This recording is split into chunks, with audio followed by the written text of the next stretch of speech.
সমবেত ভক্তবৃন্দের চরণে আমার কোটি কোটি দণ্ডবৎ প্রণিপাত। রত্নাকর স্তব গৃহিণী রত্নাকর স্তব গৃহং গৃহিণী চ পদ্মা কিং দেবস্তি ভবতে জগদীশ্বরায় দত্তং মন যদুপতে কৃপয়া গৃহাণ। রত্নাকর স্তব গৃহং,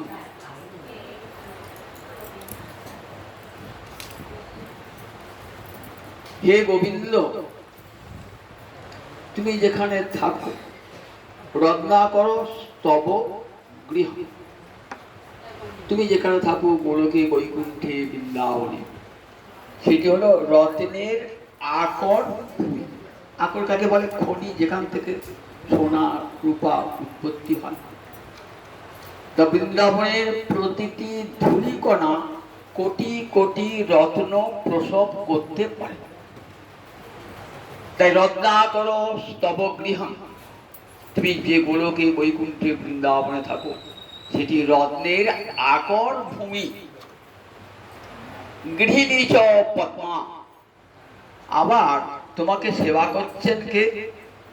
মহালক্ষ্মী রাধা রানী, শত শত কোটি কোটি গোপী পরিবেষ্টিত হয়ে, যাকে শাস্ত্রে মহালক্ষ্মী, প্রেমলক্ষ্মী, গোলকলক্ষ্মী বলা হয়েছে, সেই রাধারানী সেবা করছেন। সুতরাং অভাব তো কিছু নাই। রত্নাকর স্তবগৃহং গৃহিণী চ পদ্মা কিং দেবমস্তি, গোবিন্দ, তোমাকে দেবার আমার কিছুই নাই, তোমার সবই আছে, তোমাকে দেবার তোমার কিছুই নাই। ভক্ত বলছে ভগবানকে যে তোমাকে কি দেব প্রভু? যদি কারো কোনো জিনিসটার অভাব থাকে, তাকে যদি সেই জিনিসটা দেওয়া হয়, তাহলে কি হয়? দাতারও মনে আনন্দ হয়, আবার যে গ্রহণ করছে গ্রহীতা তার মনে আনন্দ হয়। একজন লোক একটা পরবার কাপড় নেই, আপনি কাপড়টা দিলেন, আপনার মনে হয় যে কাপড়টা বলতে পেরবে, আবার যে কাপড়টা বলে সে আনন্দে পেরবে। কেউ দুমুঠো অন্ন খুঁজছে, আপনি দুমুঠো অন্ন দিলেন, আপনারও আনন্দ হলো, ক্ষুধার্ত ব্যক্তি তারও আনন্দ হলো। তাহলে যার যে জিনিসটি অভাব থাকে, তাকে যদি সেই জিনিসটি দেওয়া হয়, তাহলে দাতা গ্রহীতা উভয়েরই আনন্দ হয়। তো গোবিন্দের তো সবই আছে, গোবিন্দকে আমি দেবো কি? গোবিন্দকে দেওয়ার তো কিছুই নাই। আমরা মূর্খের মতো বলি, আমি গোবিন্দকে একটা রাধারানীকে সোনার গলার হার করিয়ে দিলাম, রাধারানীর চরণে সোনার নুপুর করে দিলাম। কত বড় ঔদ্ধত্য, কত বড় মূর্খতা, কথা চিন্তা করে দেখো। তোমার কি ক্ষমতা গো রাধারানীর চরণে সোনার নুপুর করে দেবার ক্ষমতা তোমার? রাধারানীর জিনিস নিয়ে খাচ্ছ, আবার রাধারানী কি দিচ্ছে? এই ঔদ্ধত্য, এই স্পর্ধা আমাদের আছে। আমরা বলি রাধারানীর জন্য করে দিলাম, রাধারানীকে আর মন্ত্রী করে দিলাম। তুমি মন্ত্রী করবার কে গো? তুমি মন্ত্রী করবার কি? দেখুন, এই ঔদ্ধত্য, এই স্পর্ধা আমাদের আছে। গোবিন্দকে দেওয়ার পর আমরা বলি দিলাম এটা গোবিন্দকে, রাধারানীকে শাড়ি দিলাম, অকর শাড়ি দিলাম, ইত্যাদি বলি। ভক্ত তো তারা বলে না কি দেওয়া বসছি, তোমাকে আবার দেবো কি প্রভু? তোমার কাছে নিয়ে কে বল, তোমাকে দেবো আবার কি? তোমাকে দেবার মতো আমার কিছুই নাই, কি দেওয়া বসছি? ভক্ত খুঁজে খুঁজে দেখছি ভগবানকে দেবার কিছু তো নাই। তুমি যদুপতি, ঐশ্বর্যের অনন্ত ঐশ্বর্যের নিকেতন তুমি। তোমার শ্রীচরণে লক্ষ্মী দেবী নিরন্তর সেবা করছে। তব চরণাম্বুজং শ্রীনিকেতনম, গোপীরা কীর্তনকে বলছে তোমার চরণ কমল শ্রীদেবীর নিকেতন। নিকেতন মানে বাসস্থান, কে বলে নিকেতন? তাহলে লক্ষ্মী দেবী কোথায় থাকেন? গোবিন্দের চরণে। সুতরাং কিং দেবস্তি ভবতে জগদীশ্বরায়, হে জগদীশ্বর, তোমাকে আবার দেবো কি প্রভু? তা আমি খুঁজে খুঁজে দেখলাম তোমাকে তো দেবার কিছুই নাই, ধন সম্পদার কিছু দেবার ক্ষমতা নাই। তা দেখলাম খুঁজে খুঁজে তোমার কি নাই জগতে, দেখলাম সব আছে, একটা জিনিস তোমার নাই। কি নাই? না তোমার মনটা হারিয়ে গেছে, মনটা নাই। ভগবানের সৃষ্ট জীব মানুষ, তার মন আছে। মানুষ তো মননশীল, সেই মানুষকে মানুষ বলা হয়, মননশীল বলি, প্রাণী বলি। তার মানুষের মন আছে, আর ভগবানের মন নাই। তারপর না না, ভগবানের মন আছে ঠিকই, কিন্তু মনটা চুরি হয়ে গেছে। কারা চুরি করেছে? আভির বাম নয়নাহিত মানসায়। আভির পল্লী অর্থাৎ গোপপল্লী, গোপরমণীরা, সুন্দরী গোপরমণীরা, বাম নয়না মানে সুন্দরী গোপরমণীরা কি করেছে? আমার গোবিন্দের মনটাকে চুরি করে নিয়েছে, গোবিন্দের মনটাকে। তাই দ্বারকায় গিয়েও রাধারানী রাধারানী রাধারানী করছে। 16,108 মহিষী সেবা করছে, ভগবানকে রত্ন দিয়ে মুড়িয়ে রেখেছে, তথাপি সেখানে রাধারানী রাধারানী করছে। মনটা হারিয়ে গেছে। কে চুরি করেছে? আভির বাম নয়নাহিত মানসায়। আভির পল্লীর ব্রজ রমণীগণ তোমার মনটা চুরি করে নিয়েছে। তাই যেন তোমার তো মন নাই, মনটা দিলেই তোমার আমার আশা পূর্ণ হবে, তোমার পূর্ণ হবে। দত্তগমন কৃপয়া গৃহান। হে গোবিন্দ, হে যদুপতি, আমি আমার মনটা তোমার চরণে অর্পণ করলাম, তুমি কৃপা করে গ্রহণ করো। ভক্ত শিখিয়ে দিচ্ছে এখন ভগবানকে কি দিতে হয়। টাকা পয়সা ধন দৌলত কোনো কিছুর অভাব নাই গোবিন্দে। গোবিন্দকে দিতে হয়, গোবিন্দকে মনটা দিন। নিজের মনটি গোবিন্দকে ভালোবাসে, যে যাকে ভালোবাসে তাকে তো মনটা দেয়। মন কাকে দেয়? যাকে ভালোবাসে কে মনটা দেয়। গোবিন্দকে যে ভালোবাসেন মনটা কাকে দেবেন? গোবিন্দকেই মনটা দেবেন। এই যে শ্লোকটি বললাম না, এটি একটি প্রেম পত্র। চিঠিটা কে দিয়েছে? জয়পুরের রাজকন্যা। জয়পুরের রাজকন্যা এই পত্রখানি দিয়েছে কাকে? জগন্নাথকে। জয়পুরের রাজা পুরীর রাজার আমন্ত্রণে পুরী এসেছিলেন। জগন্নাথকে দর্শন করে খুব আনন্দ পেয়েছিলেন। তখন জগন্নাথের কাছে মানত করছিলেন, আমার যদি সন্তান হয় তোমার চরণে অর্পণ করব। রানীর যথাসময়ে একটি কন্যা সন্তান জন্মগ্রহণ করেছে। নাম রেখেছেন বিষ্ণুপ্রিয়া। নাম শুনে বুঝে যাচ্ছেন গোবিন্দের একান্ত বিষ্ণুপ্রিয়া। বিষ্ণুপ্রিয়া প্রথম থেকেই জগন্নাথের প্রতি ভক্তিমতী। জয়পুর রাজার সঙ্গে পুরীর রাজা একটা সম্পর্ক তৈরি হয়ে গেছে। পুরীর পান্ডারা, পুরী যারা ভক্ত, জগন্নাথের ভক্ত, তারা প্রায় যান জয়পুরের রাজবাড়িতে। সেখানে সব জয়পুরের রাজা অনেক দান ধ্যান করেন। একবার রানী খুব অসুস্থ হয়ে পড়ে। কত ডাক্তার বৈদ্য এসেছেন, চিকিৎসক এসেছেন, রানীর রোগ আর কোনো মতেই সারে না। তখন দেখছেন একজন ভিখারি রাস্তায় গান গাইতে গাইতে, জগন্নাথ স্বামী নয়ন পথগামী ভব তুমি, জগন্নাথ স্বামী নয়ন পথগামী ভব তুমি। ছুটে গেলেন, বাড়িতে আদৌ ডেকে নিয়ে এলেন বিষ্ণুপ্রিয়া। বলেন, হে ভক্তপ্রবর, আমার মা দীর্ঘদিন অসুস্থ, কত ডাক্তার কত বৈদ্য দেখাচ্ছি, মায়ের রোগ সারল না। বলে, তাই? এই দেখো আমি জগন্নাথের মহাপ্রসাদ এনেছি, মাকে খাইয়ে দাও, মার সঙ্গে সঙ্গে রোগ মুক্ত হয়ে যাবে। বিশ্বাসে নিয়েছেন তো, চরম বিশ্বাস করে যে হ্যাঁ ভালো হয়ে যাবে। জগন্নাথের মহাপ্রসাদ মাকে খাইয়ে দিয়েছেন, মা কিছুক্ষণের মধ্যেই সুস্থ হয়ে উঠবে। এবার রানীমা তো জগন্নাথ ফিরে যাবেন বলে ভক্তকে কত উপহার দেবেন, কতজন রাজা উপহার। রাজার উপহার মানে যেসব উপহার নয়, দামি দামি সব সোনার উপর হিরে জহরতি সব গয়না টয়না দিয়েছে। আর বিষ্ণুপ্রিয়া ভাবছেন যে আমি কি দেব, ভগবানকে দেওয়ার মতো তো কিছুই নাই। তখন একটা ভূর্য পাতা নিয়ে এসছেন। তখন ভূর্য পাতা লেখা ছিল, তো এই কাগজ তো ছিল না।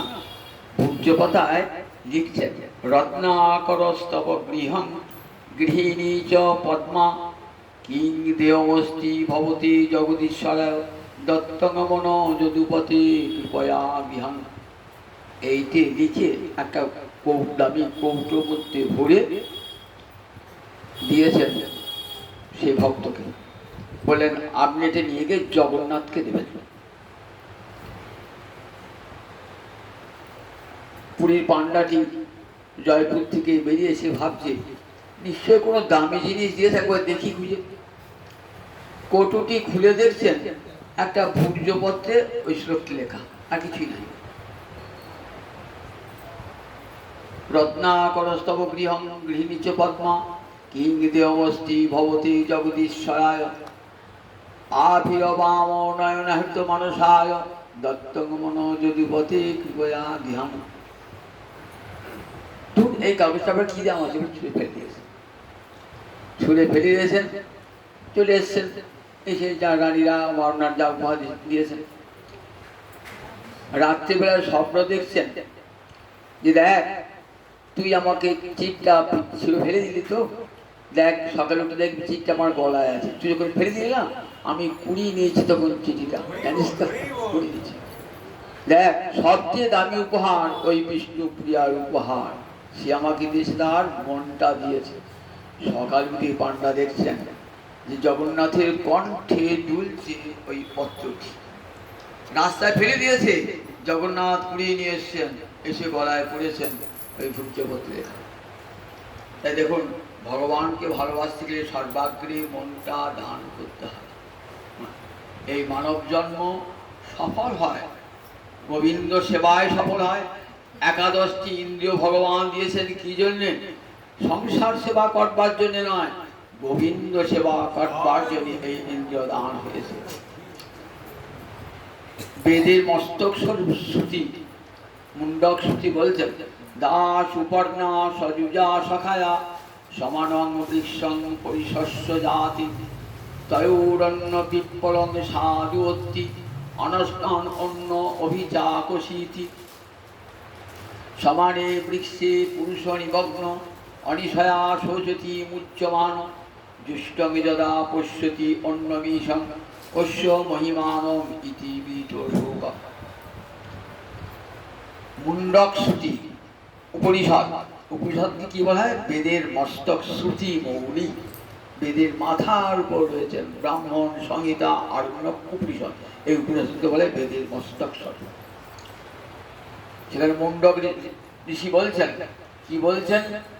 বলছেন দেখো দাস উপর্ণা সজুজা সখায়া সমানং বৃক্ষং পরিশস্য জাতি। বলেন এই দেহটা একটা বৃক্ষ, সেই বৃক্ষেতে দুটো দাস উপর্ণা, সুন্দর পর্ণ মানে সুন্দর পাখা, যার দুটো পাখি এই দেহ বৃক্ষে রয়েছে।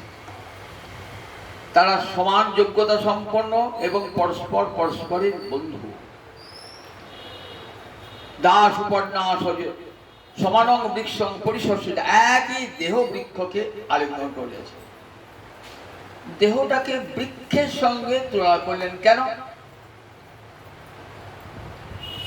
আপনি যাতে বৃক্ষ বাড়িতে চারা বুনলেন, তো দেখলেন আস্তে আস্তে গাছটা বড় হলো, তাতে ফুল ফল ধরলো, আবার যথাসময়ে দেখলেন 15-20 বছর বাদে গাছটা আস্তে আস্তে মরে গেল।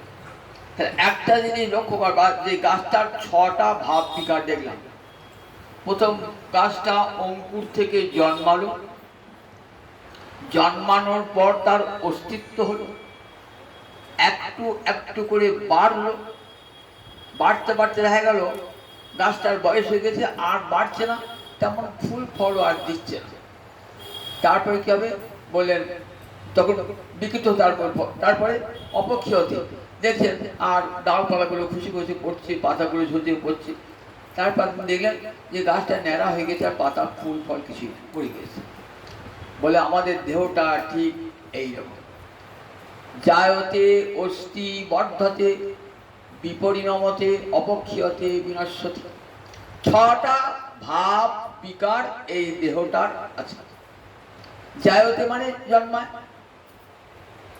আমার জন্মানোর পূর্বে আমার অস্তিত্ব নাই, মায়ের পেট থেকে আমি জন্মালাম, জন্মানোর পর আমার অস্তিত্ব হলো, তখন এই পৃথিবীতে আমি যে একটা লোক, আমার অস্তিত্ব হলো। তারপরে বর্ধতে, একটু একটু করে দেহটা বাড়তে লাগলো। বাড়তে বাড়তে বাড়ার সীমা আছে, আর বাড়বে না। কত দেখবেন এই 45-46 হয়ে গেছে, বয়স হয়ে গেছে, তখন দেখবেন আর বাড়বে না। এবার কি হবে? বিপরিণামতে দেহটা বিকৃত হয়ে যাবে।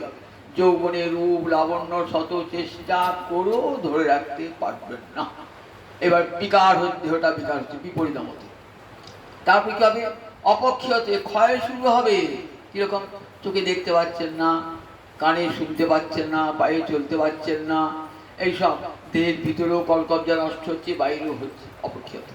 তারপর দিকে হবে বল হরি হরি বল বলে একবারে শ্মশানে যাচ্ছে, এক দুটো ছাই হয়ে যায় দেহটা, এক দুটো ছাই। তাহলে দেহটা ছটা ভাব বিকার: জায়তে, অস্তি, বর্ধতে, বিপরিণামতে, অপক্ষীয়তে, বিনশ্যতে। তাই দাস উপন্যা সজুজা সখায়া সমানম বৃক্ষং পরিশস্য জাতে। একটা দেহ বৃক্ষে রয়েছে, কে রয়েছে? জীবাত্মা এবং পরমাত্মা দুজনেই বাস করছে। জীবাত্মা এবং, এদিকে একটু পাখি বলা হয়েছে, জীবাত্মা এবং পরমাত্মা একটা গাছে রয়েছে। তো তাহলে পরস্পর তো দেখা দেখি হওয়া উচিত, কিন্তু কি আশ্চর্য, পরস্পর মুখোমুখি নাই দুটো পাখি। কিরকম? পরমাত্মা পাখিটা পিছনে আর জীবাত্মা পাখিটা সামনে। সে কি দেখছে? পিছনে ভগবানকে দেখছে না, সে কি দেখছে? সামনে দেখছে মায়ার সংসার, স্ত্রী পুত্র ঐশ্বর্য ধন সব দেখছে, পিছনে ভগবানকে সে দেখছে না। সমানম বৃক্ষং পরিশস্য জাতে। শ্রুতি বলে দেখো, একটা গাছেতে রয়েছে, পরস্পরকে দেখা হবার কথা তো, কিন্তু এমন করে অবস্থানটি রয়েছে, পিছনে ভগবান আর সামনে মায়ার জগৎ।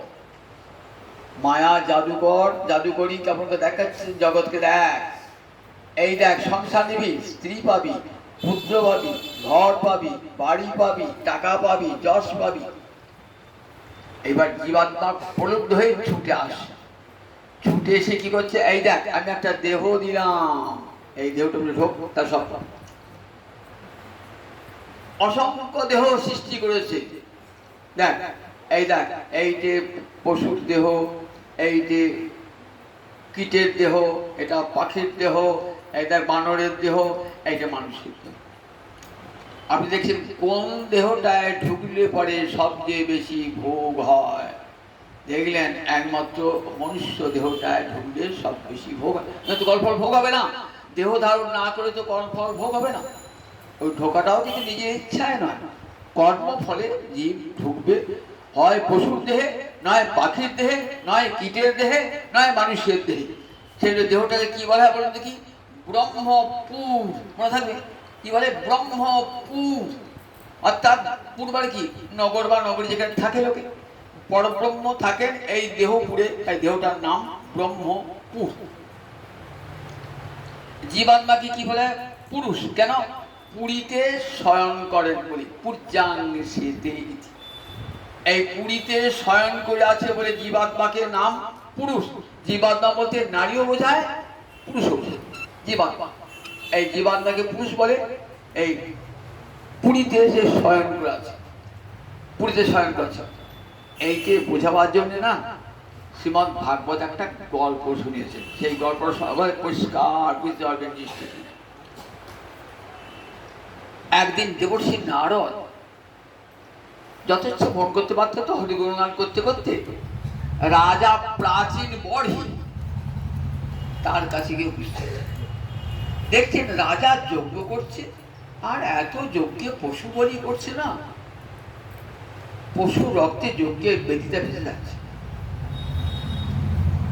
নারদ বলছেন, এ কি আপনি বেদজ্ঞ পুরুষ হয়ে এমন করে প্রাণী হিংসা করছেন? স্বর্গে যাবো বলি। বললেন স্বর্গে যাবেন ঠিকই, কিন্তু পশু হত্যার যে ফল সেটাও কিন্তু ভোগ করতে হবে। আপনি যতগুলি পশু বধ করেছেন, ততগুলি পশু আপনাকে বধ করবে। কিন্তু দেখবেন ওই জমালয়ে দাঁড়িয়ে আছে অস্ত্র উদ্যত করে। নারদ দেখাতে পারতেন, যোগ বলে দেখালেন, দেখছেন সহস্র সহস্র পশুকে হত্যা করেছেন, তো তারা সব উদ্যত খর্গ হয়ে দাঁড়িয়ে আছে, কখন রাজা আসবে। রাজা তো চৈতন্য হল, বলে তাহলে এখন কি করা যায়? বললেন রাজা, এত বিদ্যা পেয়েছেন তো, বেদ পড়েছেন তো, কিন্তু বেদ পড়ে আমরা হরিভক্তি জন্মালো না। সা বিদ্যা তন্মতির জয়া, তাকে বিদ্যা বলা হবে যে লেখাপড়া শিখে গোবিন্দে মতি জন্মাবে।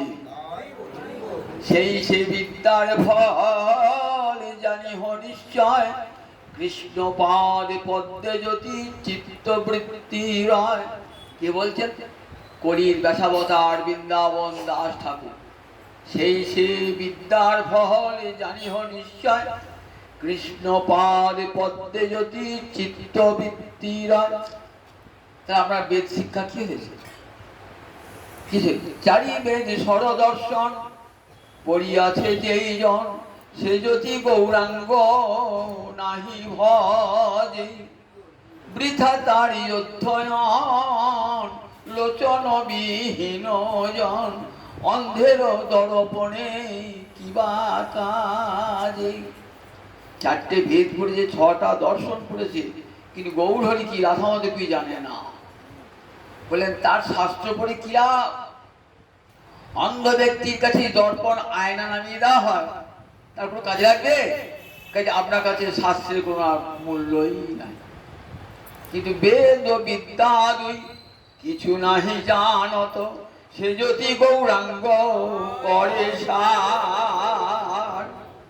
নয়ন আনন্দিতে হনে সেই সে সকলি জানে, সর্ববিদ্যা কর তলে তার। যে জানে গৌরহরির চরণ, রাধা মাধবের চরণ সার, আর তার কোনো বিদ্যা লাগবে না। হরিনা জানিয়ে, তুলসীদাসজি বলছেন, হরিনা জানিয়ে লাখো জানো যদি, সে জানা কেবল ছাই। সে জানা কেবল ছাই, যেমন কোনো কাজে লাগে না, ঠিক তেমনি গোবিন্দকে জানলে না এত বিদ্যা লাভ করলে, বলে হরিকে জানতে পারলে না, তোমার বিদ্যা আকার ছাই। তাই বেদ বিদ্যা কিছু নাহি জানত, সে যদি গৌরাঙ্গ করে সার। সমস্ত বিদ্যা তার করতলে। রাজা এ কি করলেন? রাজার হুঁশ হয়েছে, মহতি সংগ্রাম হয়েছে, রাজার হুঁশ হয়েছে। তাহলে এখন কি করলেন? বলে যান ভাগবতে আসরে, দেখবেন অমৃতের নদী প্রবাহিত হচ্ছে। ভাগবতের আসরে অমৃতের নদী, কৃষ্ণের মধুর বাণী অমৃতের তরঙ্গিনী, তার প্রবেশে নাহি যে সবনে। কৃষ্ণ কথা অমৃতের নদী, তরঙ্গিনী মানে নদী। কানটা খুলে দেখবেন তরঙ্গিনীর স্রোত আপনার কান দিয়ে একবার আমরা মরুভূমি, হৃদয়ে মরুভূমিকে ভিজিয়ে দিচ্ছি, রসসিক্ত করে দিচ্ছি। কৃষ্ণের মধুর বাণী অমৃতের তরঙ্গিনী, তার প্রবেশে নাহি যে শ্রবণে। কানা করি ছিদ্র সম জানি হসে শ্রবণ, তার জন্ম হইল অকারণে। কান দুটো দিয়েছেন পরনিন্দা পরচর্চা শুনবার জন্য, রাজনীতির কথা শুনবার জন্য, পরের কথা শুনবার জন্য, ঘরের কথা শুনবার জন্য, গোবিন্দ কথা শুনবার জন্য দুটো কান ভগবান দিয়েছেন। সে কানে যদি কৃষ্ণ কথা শোনা না হয়, তাহলে সে কান দুটো বলছে তার জন্ম হইল অকারণে। যান আপনি হরিকথা আসরে, অমৃতের নদী প্রবাহিত হচ্ছে, যান সেখানে আপনার সব পাপ ধুয়ে মুছে যাবে। নদীর যেখানে প্রবাহ হয় সেখানে আর কোনো ময়লা থাকে না, সব ধুয়ে মুছে যায়। আপনার হৃদয়ের যত ময়লা সব ধুয়ে মুছে হৃদয়টাকে পরিষ্কার করে দেবে। শুনুন রাজা, একটা গল্প শোনাচ্ছি আপনাকে। পুরঞ্জন বলে আগে রাজা ছিল, প্রাচীমণি রাজা শুনছে। পুরঞ্জন বলে আগে রাজা ছিল, সে একদিন পৃথিবী পর্যটন করতে করতে ভাবছে একটা সুন্দর বাড়ি পেলে থাকতাম। খুঁজতে খুঁজতে ভারতবর্ষে এসেছে, হিমালয়ে নিচে দেখছে একটা সুন্দর অট্টালিকা। ভাবলে এই জায়গাটাই বেশ আমার থাকার ভালো জায়গা হবে। এলে কেমন সুন্দর অট্টালিকা, কেমন সুন্দর ফুলের বাগান। ঘুরতে ঘুরতে দেখছি আবার সেই ফুলের বাগানে একটা সুন্দরী রমণী, সে ফুল তুলছে। বলে বাহ, ভালো হরি হরি কি সাধু সঙ্গ হলো। মনে মনে ভাবছে, তখন বলছে, তুমি কে গো? তুমি কোনো দেবী ফুল তুলছ? তুমি কে? বলে, আমি ঘুরে ঘুরে বেড়াচ্ছি একটা সুন্দর পুরী দেখবার জন্য। দেখছি সুন্দর পুরী, এখানে তুমি একা থাকো? তো বলে, আমি একা থাকি। তা বলে, আমি তোমার মতো একজন সুন্দরী পত্নীকে খুঁজে বেড়াচ্ছি। বলে, হ্যাঁ, আমিও তো তোমার মতো একজন সুন্দর পুরুষ জনকে খুঁজে বেড়াচ্ছি। বেশ ভালোই হলো, দুজনে মিল হলো। সেই রমণীকে নিয়ে সে অট্টালিকায় প্রবেশ করলেন। সেই অট্টালিকার কটা দরজা? 9টা দরজা, নবদ্বার, 9টা দরজা। আবার দেখলেন দরজায় প্রহরী আছে, একটা 5 মাথাওয়ালা সাপ, 5টা মাথাওয়ালা সাপ সুখেই আছে। প্রহরী আছে, 9টা দরজা আছে।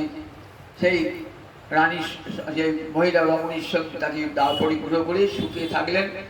সেই রমণী যা বলে এই পুরঞ্জন তাই।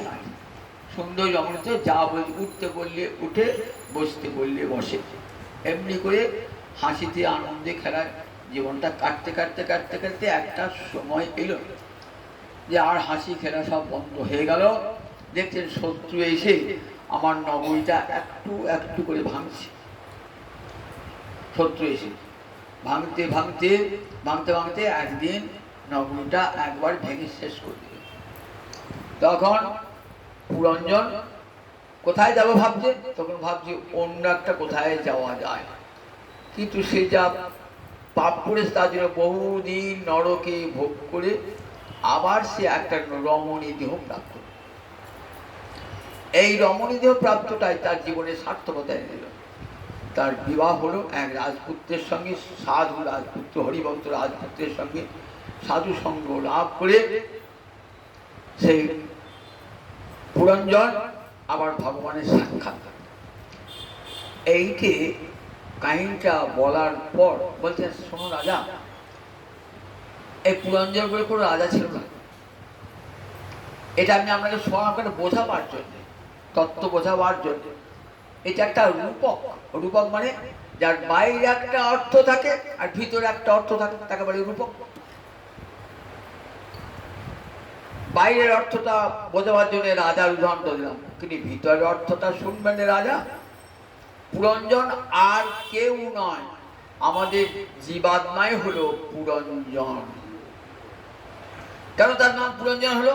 পুরং জনয়তি ইতি, নিজে নিজেই বাসা তৈরি করে। সে কর্মফলের দ্বারা বাসা তৈরি করে। আপনি যেমন কর্ম করবেন তেমনি বাসাটা পাবেন। আপনি যদি মানুষের মতো কর্ম করেন তবে তো মানুষের দেহটা পাবেন। যদি পশুর মতো কর্ম করেন তাহলে পশুর দেহটা পাবেন।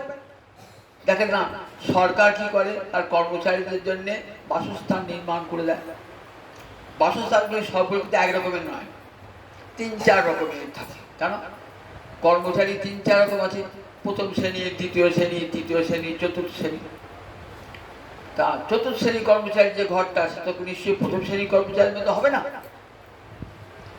চতুর্থ শ্রেণী কর্মচারী যদি বলে ওই প্রথম শ্রেণী কর্মচারী ঘর, বল না না, তোমার সেই যোগ্যতা নাই, তোমাকে ওই চতুর্থ শ্রেণীর কর্মচারী ঘরে থাকতে হবে।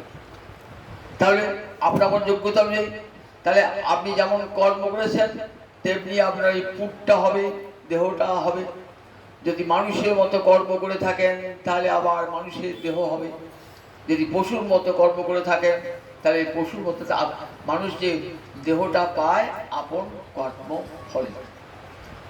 এই দেহটা হচ্ছে নবদ্বার যুক্ত 9টা দ্বার। এই দেহটাকে বলছে অট্টালিকা, যেখানে পুরঞ্জন প্রবেশ করলে, জীবাত্মা প্রবেশ করলো। 9টা দরজা আছে, 2টি কর্ণ, 2টি চক্ষু, 2টি নাসিকা, মুখ, 7টা মলদ্বার, মূত্রদ্বার, মোট 9টি দ্বার হলো। আর 5 মাথাওয়ালা সাপ, এটাকে না পঞ্চপ্রাণ, প্রাণ, অপান, সমান, উদান, ব্যান, এই পঞ্চবায়ুকে বলে। পঞ্চবায়ু হলো ওই 5 মাথাওয়ালা সাপ। রমণীটিকে না, রমণীটি হলো মায়া। এমন সুন্দর রূপ ধরে পুরুষটিকে, জীবাত্মাকে ঘুরিয়ে দিয়েছে না, কভু স্বর্গে উঠায়, কভু নরকে ডুবায়, দণ্ডজনে রাজা যেন নদীতে চুবায়। মুখটা কিসের দিকে ছিল না তো, মুখটা কোন দিকে ছিল? মুখটা মায়ার দিকে, রমণীর দিকে ছিল। যার ফলে কৃষ্ণ ভুলি সেই জিহিবি অনাদি বহির্মুখ, অতএব মায়া তারে দেয় ভীষণ রূপ। কভু স্বর্গে উঠায় কভু নরকে ডুবায়, দণ্ডজনে রাজা যেন নদীতে চুবায়। কখনো পুণ্য কর্ম করলাম উচ্চ লোকে গেলাম, পাপ কর্ম করলাম নিজ লোকে গেলাম, এমনি করে যাওয়ার আশা। পুনরপি জননং পুনরপি মরণং, পুনরপি জননী জঠরে শয়নং, ইহ সংসারে খলু দুস্তারে, কৃপয়া পারে পাহি মুরারে। এমনি করে আসা যাওয়া করছি, আসা যাওয়া করছি, কত জন্মচক্র যে ঘুরছি তার ইয়ত্তা না। ব্রহ্মাণ্ড ভমিতে ভমিতে কোন ভাগ্যবান জীব, গুরু কৃষ্ণ প্রসাদে পায় ভক্তি লতা। এমনি করে জন্মচক্রে ভ্রমণ করতে করতে করতে করতে পুরঞ্জন দেখুন। আর ওই পুরঞ্জন অট্টালিকাটিকে ধ্বংস করছিল কে? কাল। আপনার শরীরটিকে সুস্থ রাখতে দেবে না কাল। সে ঠিক আস্তে আস্তে কি করবে, তার 360টি 720টি তার সৈনিক আছে। কারা বলে কি 360টি দিন 360টি রাত্রি এরা কি করছে, একটু একটু করে অট্টালিকাটা ভেঙে ভেঙে দিচ্ছে। আজ দিনটা পার হয়ে গেল, আমার শরীরের থেকে একটা পরমায়ু চলে গেল। কাল সকালে সূর্য উঠবে, আবার সূর্য অস্ত যাবে, আমার পরমায়ু ঘন্টা থেকে একটা দিন চলে গেল। এমনি করে আমরা অট্টালিকাটিকে একটু একটু একটু করি। কে পাঠাচ্ছে? ওই কাল, শত্রু আমার তো জবনেশ্বর কাল। সে পাঠাচ্ছে, যাও ওই ঘরটা ভেঙে দিয়ে শোগা, ও আমার শত্রু, ভেঙে দিয়ে শোগা, কাল শত্রু। এইবার যে বয়স হলো, তখন জরা নিজের কন্যার জরাকে পাঠিয়ে, যাও ওকে জরায় আক্রান্ত করো। বাবা চামড়া ঢিল ঢিল হয়ে গেল, জ্বর হয়ে গেল, মুখ চোখ সব বিকৃত হয়ে গেছে, জ্বর আক্রমণগ্রস্ত, কালকন্যা জরা এসে আক্রমণ করেছে, জরাগ্রস্ত হয়ে গেছে। এইবার কি হবে? শেষকালে আর বাড়িটা তো কিছুই নাই, এবার একটা ধাক্কা দিয়ে তো বাড়িটা শেষ। এইবার বাড়িটা শেষ হয়ে গেল। বাড়ি যখন শেষ হয়ে গেল, 5 মাথাওয়ালা সাপটাও পালিয়েছে, আর সে রমণী কোথাও সে উধাও হয়ে গেছে। পুরঞ্জন এইবার কি করতে, ঘুরতে ঘুরতে ঘুরতে করতে, অনেক পাপ করেছে তো, ভগবানকে ভজে নাই তো, বহু জন্ম ভ্রমণ করতে করতে করতে করতে করতে এক সাধু পুরুষের গৃহে জন্মগ্রহণ, নারী রূপে জন্মগ্রহণ করলো। দেখাচ্ছেন উপনিষদ যে জীবাত্মার নারী পুরুষ ভেদ নাই, দেহটার নারী পুরুষ ভেদ আছে, জীবাত্মার নারী পুরুষ ভেদ নাই।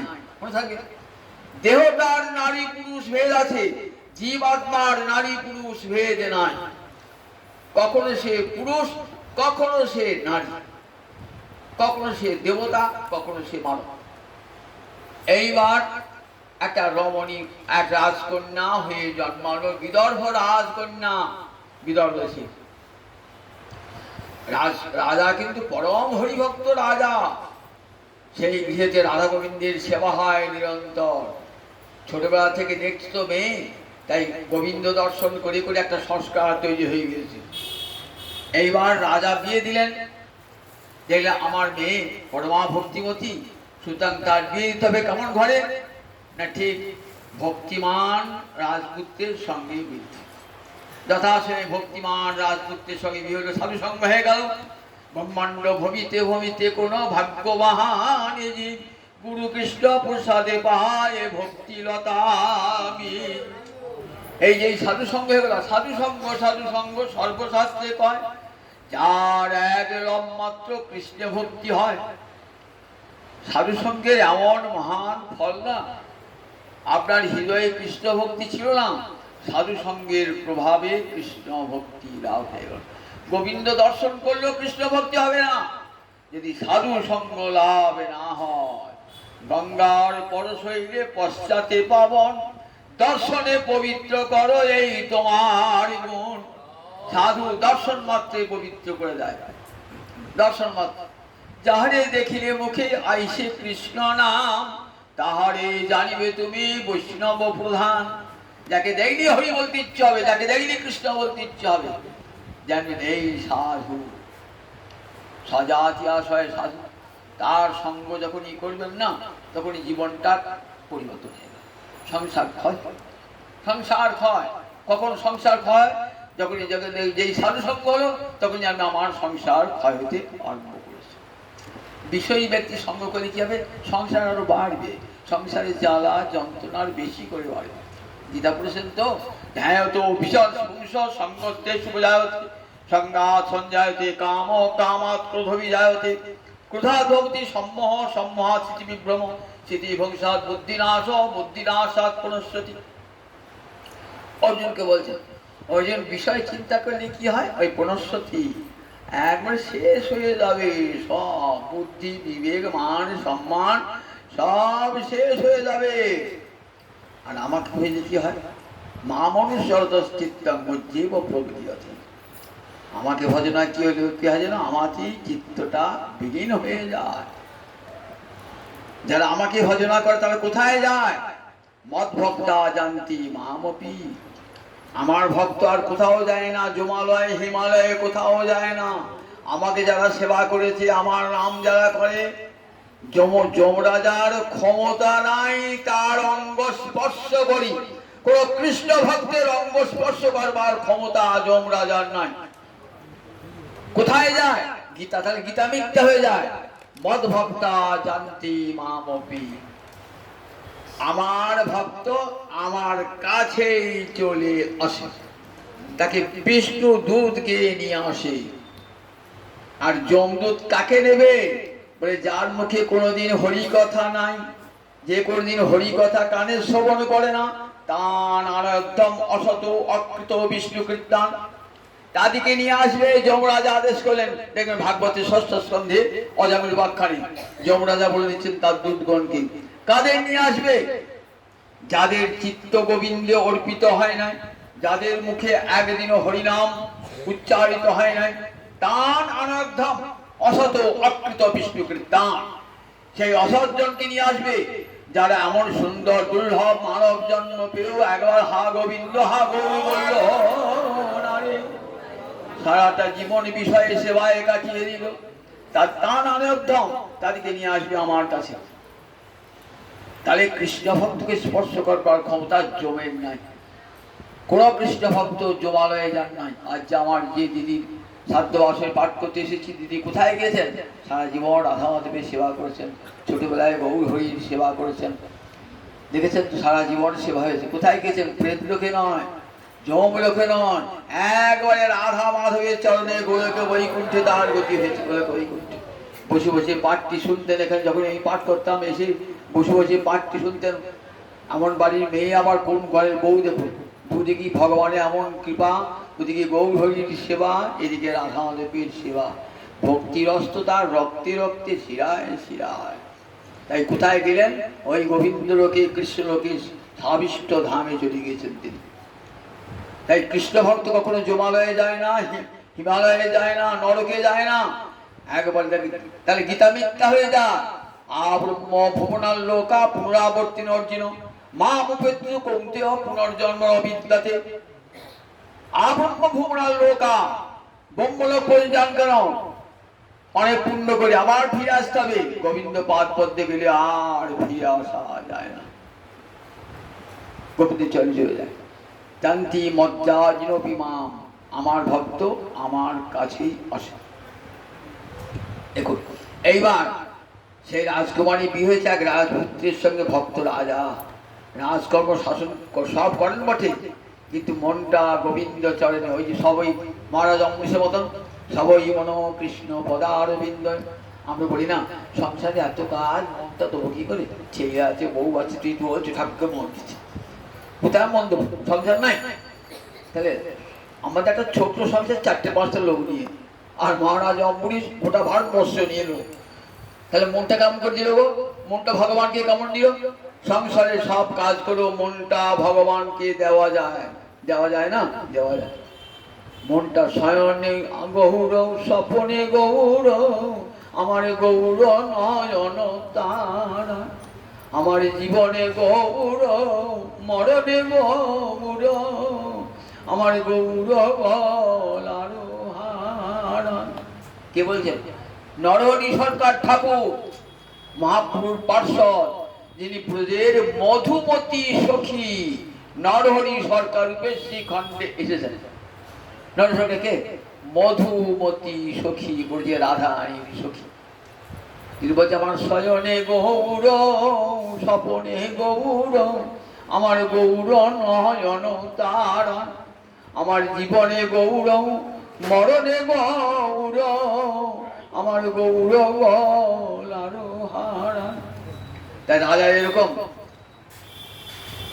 যার যে রাজার সঙ্গে বিবাহ হয়েছে না, সেই রাজার দিবারাত্র হরিচিন্তায় মগ্ন সঙ্গ।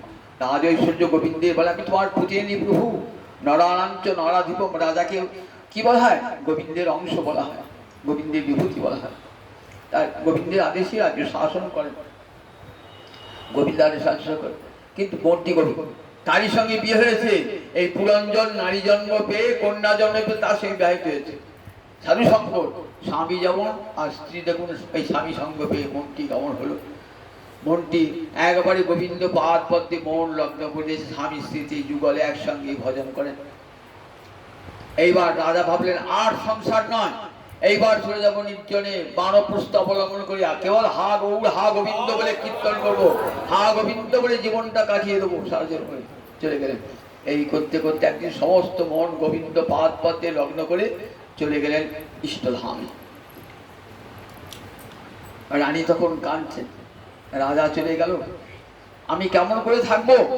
তখন রানী কি করলেন? তখন রানী চিতা সাজাচ্ছেন, সহমরণে যাবেন, সহমরণে যাবেন।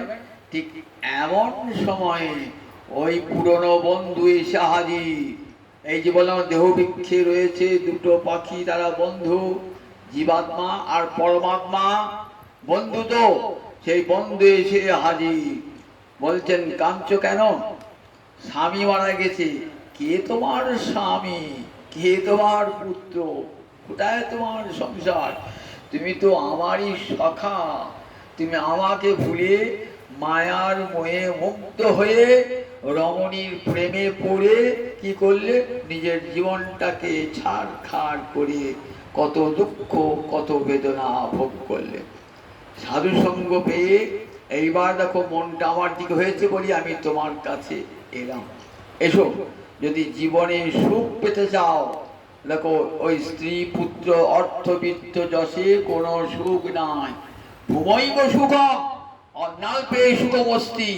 বেদমাতা বললেন একমাত্র ভূমা, ওই রাধা মাধব ভূমা বৃহত্তম পরব্রহ্ম, যার উপরে আর কিছুই নাই। সেই রাধা মাধবকে পেরিয়ে জীবনের সব সুখ হয়ে যায়। বিষ্ণু পরমী পদে মধ্য উৎস।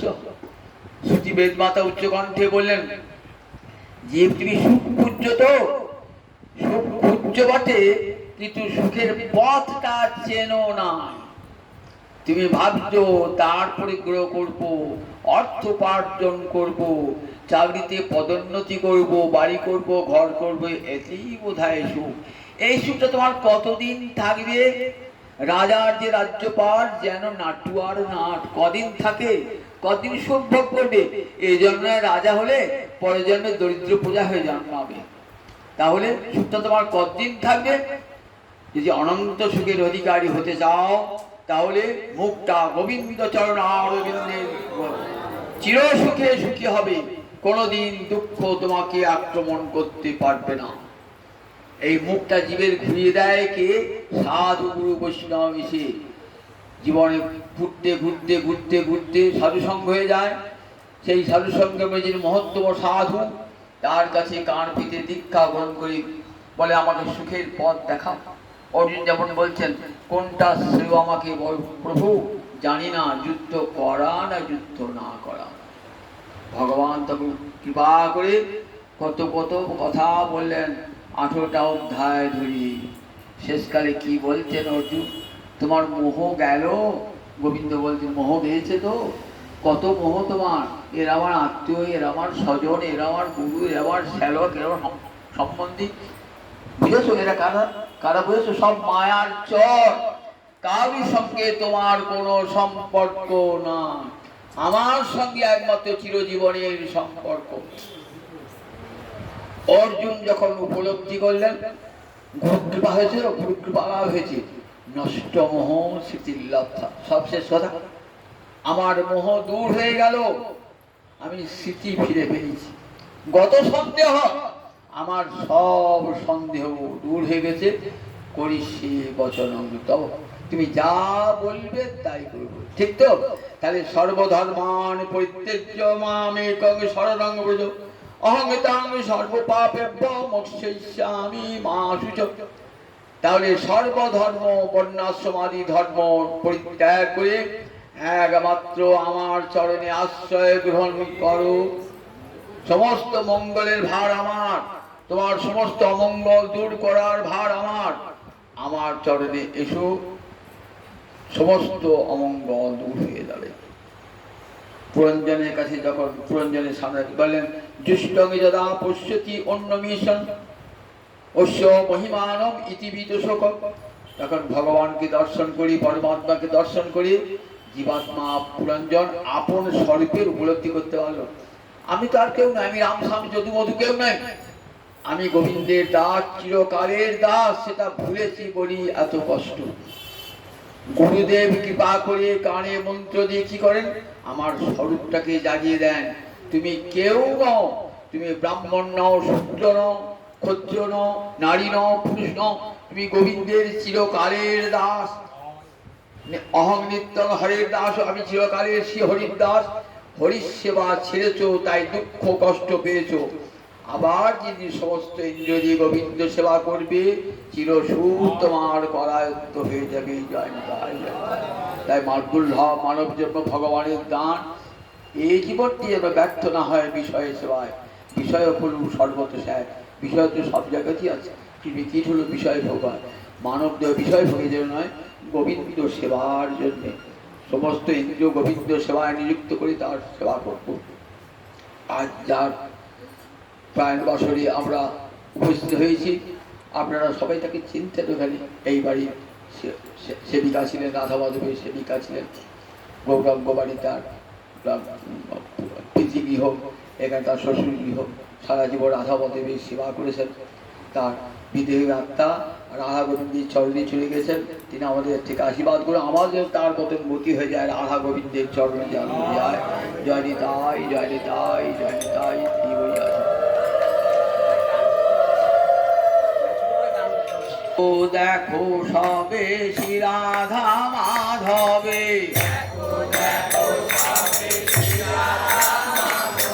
রতন মন্দির মাঝে,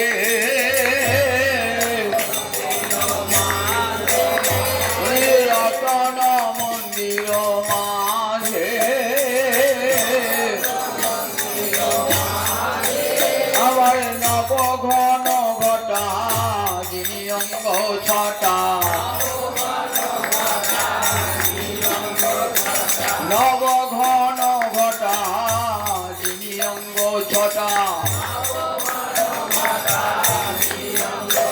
কালো বেগ আকাশ জমাট করে যেমন হয় না, তেমনি আমার গোবিন্দের অঙ্গকান্তি। তাই নব ঘন ঘটা যিনি, তাকে জয় করে আমার গোবিন্দের অঙ্গ জ্যোতি এমনই, তার সেই ঘন ঘটা জ্যোতিকেও পরাজিত করে। নব ঘন ঘটা যিনি অঙ্গ ছটা, আর বামেতে কিশোরী সাজে, বলে বামেতে কিশোরী সাজে। যখন আমার রাধারানী বামে চলেছেন না, তখন গোবিন্দের রূপ দেখে গে, রাধারানীর আলোকে, অঙ্গের আলোকে আমার গোবিন্দের অঙ্গ দুটি আরো বেড়ে বেড়েছে। যখন রাধারানী বাম পাচ্ছে, বামেতে কিশোরী সাজে,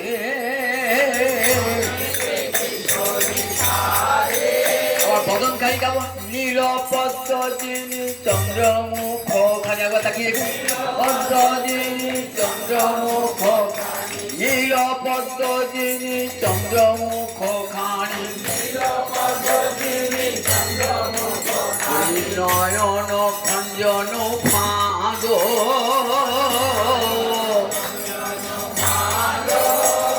নীল পদ্ম যিনি চন্দ্রমুখ খানি নীল পদ্মকে জয় করেছি মুখখানা চাঁদের মতো চকরে ভ্রমরে করিছে দণ্ড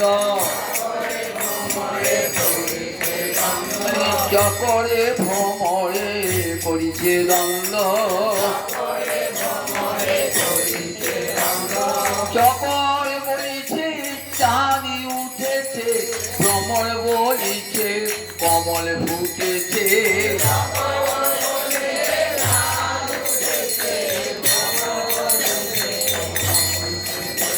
ঝগড়া লেগেছে চক্রের সঙ্গে ভ্রমরের ঝগড়া ভ্রমর বলছে ওটা কমল আর চক্র বলছে না ওটা চাঁদ চকরে ভ্রমরে পড়িছে দ্বন্দ্ব চকর বলিছে চাঁদি উঠেছে ভ্রমর বলিছে কমল ফুটেছে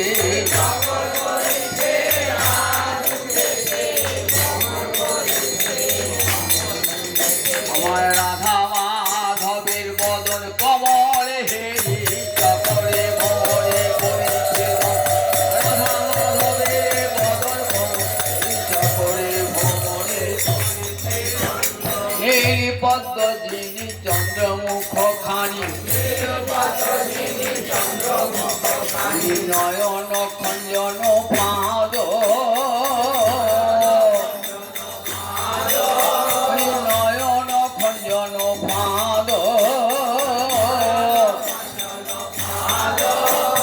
নয়ন দেখি ফাঁদ ওই নয়ন দিকে যে তাকাবে না আর সে কোথাও যাবে না ওই ফাঁদে পড়ে যাবে নয়ন খঞ্জন ফাঁদ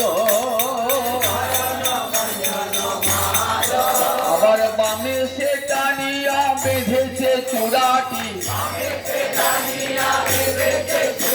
আবার বামে সে টানিয়া বেঁধেছে চূড়াটি চাহে উড়ে শিখি ছাদ শিখে মানে ময়ূর এমন ময়ূরের পাখা রয়েছে ময়ূর নাচছে মাথার উপর তাহে উড়ে শিখি ছাদ আমার গন্ডে ঝলমল মকর কুণ্ডল নাসাতে বেসর দোলে আবার বলয়ার অঙ্গদ বাহুতে শোভিত আমার বলয়ার অঙ্গদ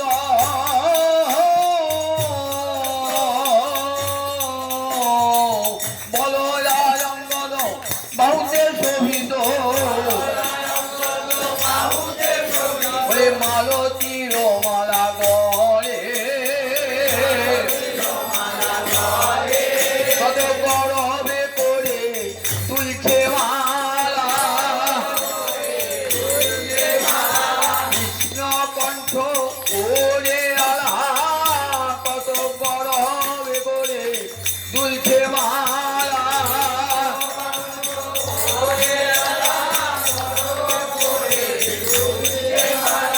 দেখ রে আমার ভাগ্য দেখ রে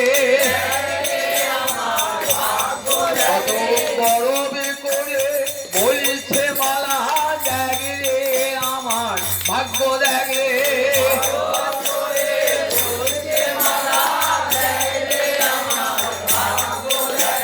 গন্ডে ঝলমল মকর কুণ্ডল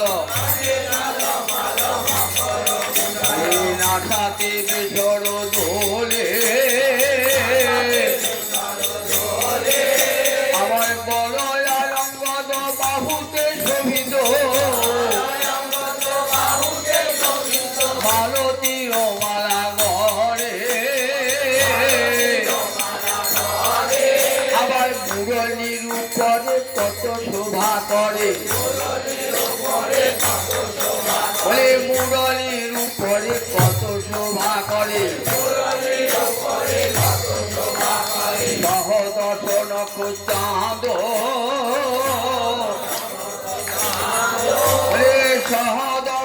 খোঁচালো চাঁদ নেচে নেচে বেড়ায় নৌকার চন্দ্র চাঁদ নেচে নেচে বেড়ায় দশ নখে দশ খণ্ড হয়ে চাঁদ নেচে নেচে বেড়ায়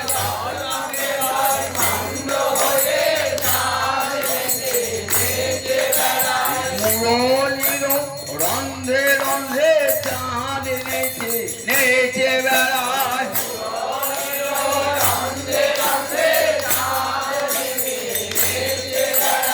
মুরলীর উপরে কত শোভা করে সহদর্শন চাঁদ আবার ভূর ভঙ্গিম চাহনি ভঙ্গিম আবার ভূর ভঙ্গিম চাহনি ভঙ্গিম রমণী মোহন ফাঁদ সুন্দর জোড়া ভুরু আর বাঁকা নয়ন ওই রূপ দর্শন করে ব্রজকবি আর থাকতে পারতেন না রমণী মোহন ফাঁদ ভুরুর ভঙ্গিম চাহনি ভঙ্গিম বাঁকা নয় বেশি আছে চাহনি বঙ্কিম পুরোর ভঙ্গিম চাহনি বঙ্কিম রমণী মোহন ফাঁদ আবার একে সে রাধিকা কনক লতিকা রাধাই আমার স্বর্ণলতা একে সে রাধিকা কনক লতিকা বামে বিরাজিত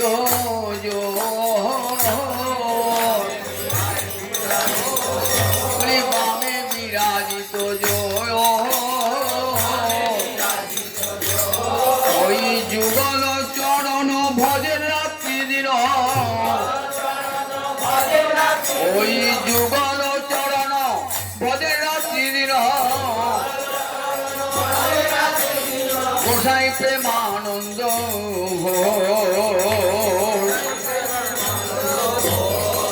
গোসাই প্রেমানন্দ প্রেমানন্দ আনে জানে না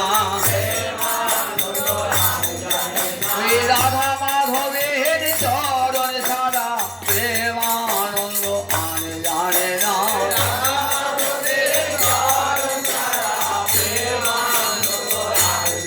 ওই যুগল চরণ তার সর্বস্বধন প্রেমানন্দ আনে জানে না